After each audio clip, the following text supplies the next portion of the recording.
नमस्कार दोस्तों, science pointer YouTube channel में आप लोग का स्वागत है।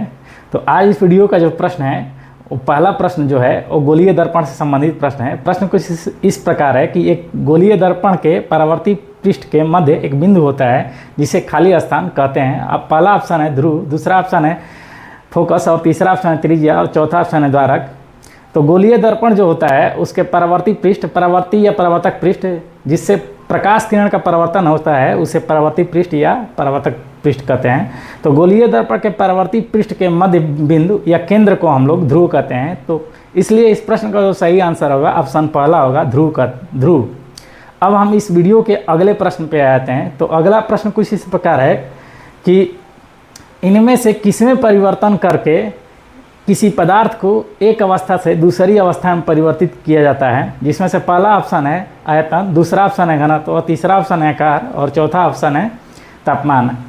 तो इस प्रश्न का जो सही आंसर होगा ऑप्शन चौथा है होगा तापमान को। जैसे हम जानते हैं बहुत ही आसान प्रश्न है, किसी पदार्थ को अवस्था परिवर्तन के लिए जो सबसे ज़्यादा रिस्पॉन्सिबल होता है वो तापमान होता है। जैसे पानी को अगर वाष्प में बदलना है तो पानी को गर्म करके हम लोग वाष्प में बदल लेते हैं। चाहे पानी को अगर ठोस बर्फ में बदलना है तो पानी को ठंडा करके हम लोग ठोस बर्फ में बदल देते हैं। तो इस मतलब अवस्था परिवर्तन के लिए किसी भी पदार्थ का तो जो सबसे रिस्पॉन्सिबल होता है वो तापमान होता है। तो इसीलिए इस प्रश्न का जो सही आंसर होगा ऑप्शन चौथा होगा।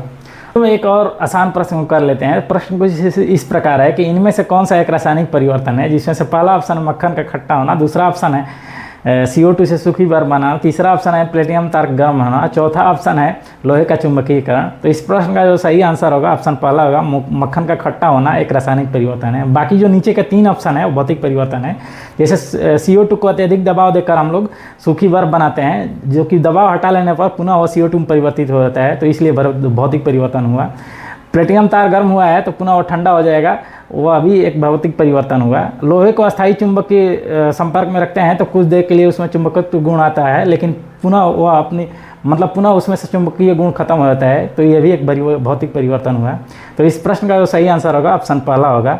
अगर इस वीडियो में जानकारी आप लोग को अच्छी लगी तो मेरे वीडियो को लाइक करें और मेरे चैनल को सब्सक्राइब करें। धन्यवाद।